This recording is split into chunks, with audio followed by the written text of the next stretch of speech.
Hi everybody, it's Faith. It's been about 3 months since my last video that I did. I've been kind of doing a series to show everybody what it looks like when they get when I get Botox. I don't know what it looks like when you get Botox, but what it looks like when I get Botox for my hemifacial spasm. I stopped doing the Botox last summer. It's been almost a year now. I did that in preparation for the surgery that I want to get, which is the microvascular decompression surgery, or MVD, for my hemifacial spasm, and I'm going to do that next week. So I thought I'd do a video, a last video here. I'm going to tuck my hair. This is one of my screening mechanisms that I use, is my hair. So I'm going to go ahead and just tuck that back so everybody can see my spasm as good as they can, as well as they can. Anyway, so hi. I just wanted to do this pre-surgery video, and then I'll do post-surgery videos, of course, to show what's happening with me, how the surgery affects me, what my recovery is like, talk about what the recovery is like, and hopefully, as usual, trying to just help everyone who has any questions. I thought I would start with a little story about what happened to me recently. Made me kind of sad, but also happy that I've pursued this path of the surgery in hopes that maybe it'll get me to a place where the spasm isn't happening so much anymore. I went out to watch a basketball game on. It was St. Patty's Day though, and I don't tend to like to go out, especially when St. Patty's Day falls on a Saturday, but we did, and in doing so ran into several drunken people. This is one of those things that happens on St. Patty's Day. It's one of the reasons why I don't tend to go out. But anyway, met a man, had some fun conversations with him. He seemed to be, he'd been celebrating all day long, and it was later in the evening at this point in time. So when I was leaving, we'd been chatting for probably about 40 minutes, off and on, doing our thing. My husband and I were heading out. We were taking our food home from the bar, like we usually do, and the gentleman stopped me and said, what the hell, he might have used different words, I can't remember exactly, but what the hell's wrong with your cheek?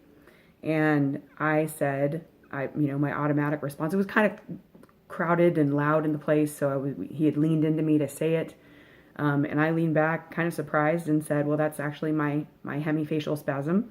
I'm going to be getting surgery for it, so I can't help it. It's something that happens all the time. And he looked a little confused, but I said, have a good night, be careful out there, and said goodbye, and made it to the car before I started crying. It was upsetting. It was unsettling to have someone say something like that to me, in spite of the fact, even though he was very drunk. I make some allowances because drunkenness makes people say things and do things that they might not usually, in my experience. So I posted about it on Facebook. I put up a post, and several of my friends on Facebook are actually, they happen to be the bartenders at that bar, which wound up being probably a good thing for me, because one of them that was there said, was it this person? Because just FYI, one of the things that he does is he will say to a woman, there's something on your cheek, or what's wrong with your cheek, and then he leans in and gives them a kiss. So it might have been a completely innocent thing. It might have had nothing to do with my spasm at all. Unfortunately, being that I am a person with a spasm, I automatically assumed that he meant he was referencing that. And again, I didn't take it in any malicious way. I didn't see it as him being rude or nasty, or I thought it was, at the very least, at the very worst, I should say, it was stupid. But that made sense. Just FYI, for anybody out there of either sex, it's not okay to kiss someone without their permission. You shouldn't be just leaning in and giving someone a kiss, even if you think it is a funny line to say to someone. He did not, like I said, he didn't get to the point where he gave me a kiss, if that is his regular thing that he does. I think that my spiel about my hemifacial spasm, again, threw him off. But anyway, that is the one and only time in my life that I have ever had someone voluntarily ask me what is going on with my face, even if it wasn't intended about the HFS even. So, point being, in this story, I hear of a lot of folks who are hiding away, embarrassed by this condition. I totally, completely understand. I feel like when I do, people say that they don't notice it until I mention it.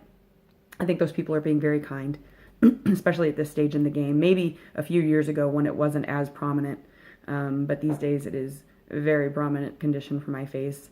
My biggest concern, of course, is that people are going to think that I'm having a stroke, which isn't the case, as we all know. But I know it slows some folks down. I know it makes you feel like you don't want to leave your house. There's a depression that can generally come along with it. I found a lot of help from therapists. I talk about it a lot. Working on the hardest thing to do in life. I just said this to a friend yesterday. The hardest thing I do day to day is like myself, is to go forth in this world and try to keep on liking me. That's the first and foremost thing that I need to do in order to try to be kind to others, to be kind to my favorite people in the world, my husband, my family, the people that I know. That's the first step, is being kind to myself and liking myself.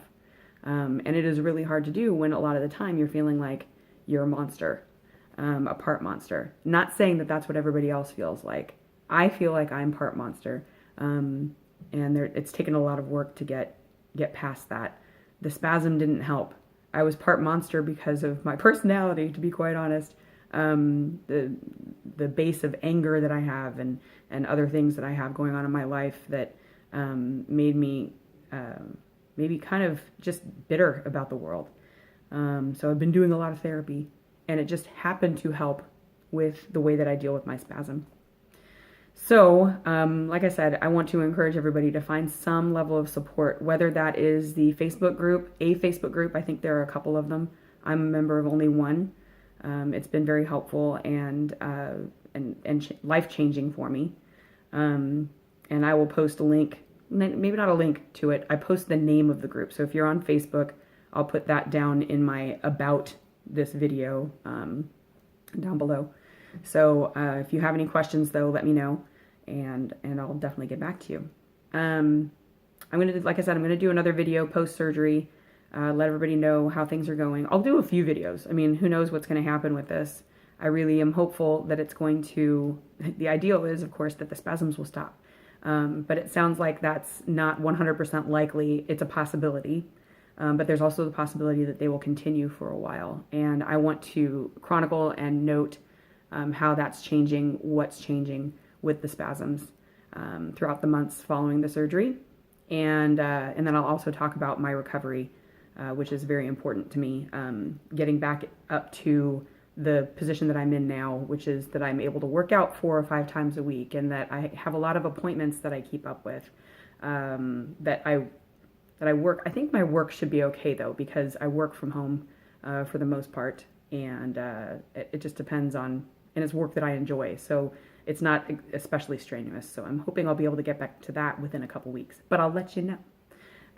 Again, though, if you have any questions, let me know, and send me your best vibes the week of April 23rd, because that's when I'm going to be in Pittsburgh getting my surgery. All right, take care all, and I'll update you all soon. Bye.